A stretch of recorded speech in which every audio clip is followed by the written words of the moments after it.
In this video, I will guide you how you can sell your Hamster Kombat coin. So before we start, if you are interested in securing your cryptocurrencies, check out Ledger's hardware wallet by clicking the link in the description below. So the first step is you just gonna need to click on airdrop on the bottom right corner of your screen and then click on this connect your Ton wallet. Once you click on it, click on the connect your Ton wallet and then you just gonna need to select the Keeper application. This is the official application that you can store your Ton coin.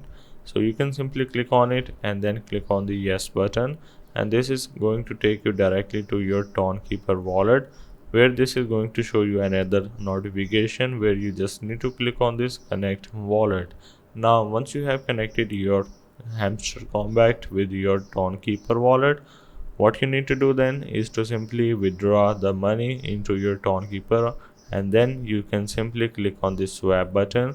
Once you click on the swap in the Keeper, you just click on the send button and then search for Hamster Kombat. Right now there is no airdrop for the Hamster Kombat yet, so there is no token.